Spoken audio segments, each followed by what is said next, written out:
Nearing a deal with the Wizards to acquire Russell Westbrook for Kyle Kuzma, Montrezl Harrell, and Kentavious Caldwell-Pope, and a 2021 first-round pick.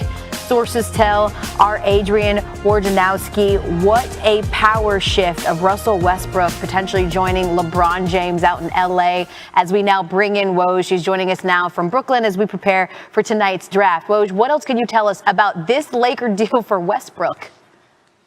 Well, this has been a conversation, I'm told, that has gone back and forth for a period of time now, and that the two sides now feel like they are nearing a possible deal that would deliver Russell Westbrook to the Lakers. Now, the Lakers had continued and had been talking also simultaneously about a deal that would have brought them Buddy Hield from Sacramento for some of the parts that are in this proposed Wizards trade. Kyle Kuzma and Montrezl Harrell. Montrezl Harrell opted into his contract for next season earlier today, I was told, and that allows him to be included in these trades. I think Sacramento would still like to be aggressive in trying to get that deal complete.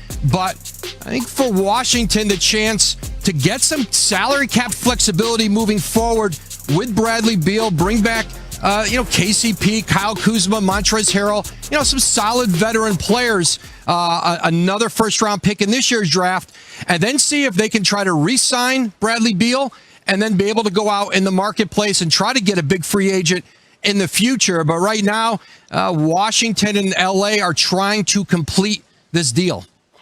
Unbelievable. Russell Westbrook was already the first MVP to be traded in consecutive seasons. So he's just adding now 3 straight seasons of an MVP being traded. Really unbelievable there. What other teams are engaged in trade talks among the top of the draft? Well, certainly Philadelphia continues to try to find a new home for Ben Simmons. They're asking for a lot. Their asking price is steep. Simmons has 4 years left on his deal. They don't have to do a deal here at the draft.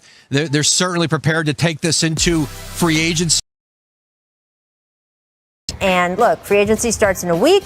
DeRozan spoke to Shannon Sharpe on the Club Shay Shay podcast about what his priorities are.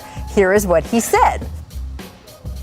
At this point, you gotta weigh out the opportunity of winning a championship kind of more. You know, especially with the career I had, I've been fortunate to make a lot of money. Yeah. You know what I mean? But at this point, the ultimate goal is always to compete for a championship.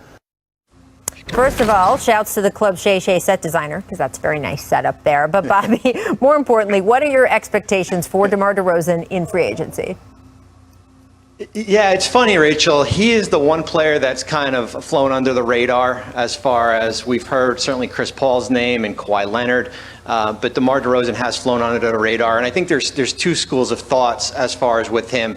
It's the teams that have cap space that are playoff teams. So now you're looking at a team like New York, potentially Miami.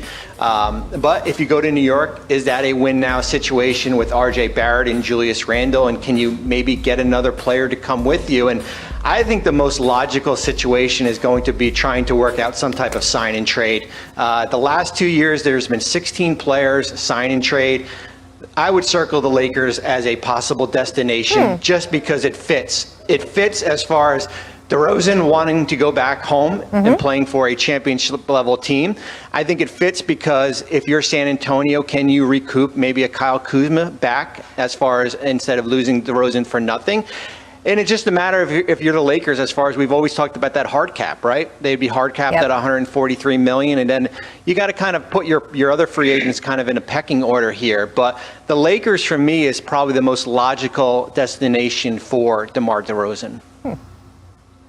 Yeah, add the Clippers to that, which is kind of interesting. I talked to someone close to DeMar today, and they said, look, San Antonio is still on the board, so don't count the Spurs out. But there's a lot of teams showing interest in DeMar. Lakers, Clippers, Knicks, Chicago. LA is certainly attractive. I went with him to his basketball camp in Compton. He does a lot back home.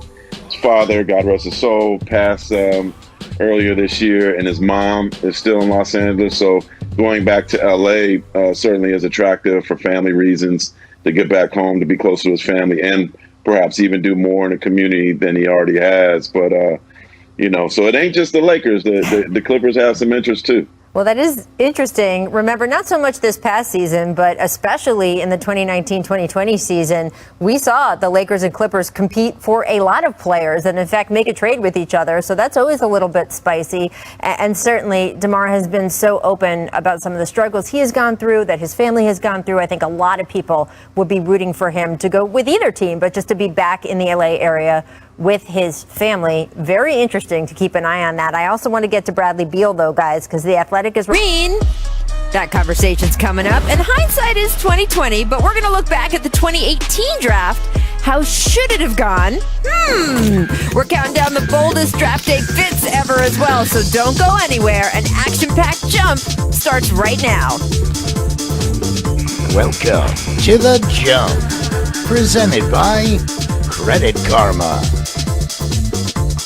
That's right. We are in the Big Apple for the draft. It's just in 5 hours here at Barclays Center, home of the Nets. And that's where we are as well. Welcome to The Jump. I'm Rachel Nichols. I'm alongside our NBA draft insider, Mike Schmitz. And Mr. 2003 first round draft pick, Kendrick Perkins. You know, I'm usually out here bragging about your championship ring, but I like that today I get to brag that you were part of one of the best draft classes we have ever seen. Ooh, preach about it. Right? Look, Rachel, look, we're just getting started on the jump. The gospel don't have to come out this early. There you go. We got so much jump for you today, too. Richard Jefferson is going to join us later in the show. We're going to have a red carpet special for you coming up later in the afternoon on the network. But now, with the latest on all the movement heading into the draft, joining us right now, our ESPN NBA insider, Adrian Wojnarowski. Woj, welcome back. And just in the last hour and a half, you tweeted that the Pistons have landed on Cade Cunningham for their pick, barring an unexpected trade. So this has been a little bit of a process all week. What ultimately sealed their decision?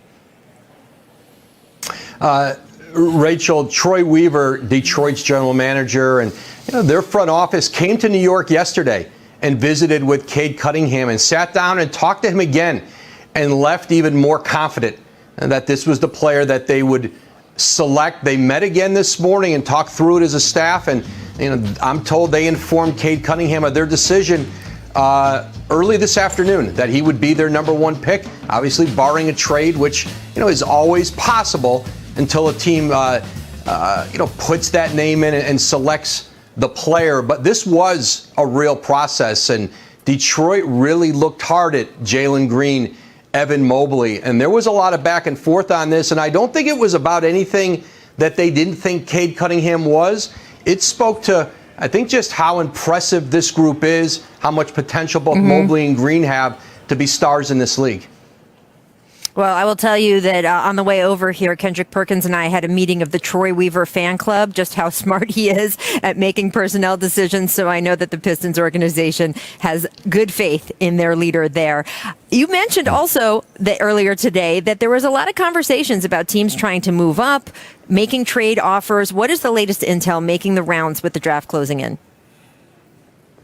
I just don't think there's a scenario, or I think right now a realistic scenario where anybody moves out of the top three. Just because no matter how many picks somebody might give you, no matter what the player might be, it is rare to have this kind of star potential at the top of the draft. And, 5 nickels don't equal a quarter, and there's some quarters at the top of this draft. And so I think right now, I think Oklahoma City, because of all the assets they have, they can continue to knock on the door. But if you're Houston or Cleveland, the idea of moving up one spot and having to give up a lot to do it, or move up 2 spots, it doesn't make sense when the player you're going to get, has all-star potential. May turn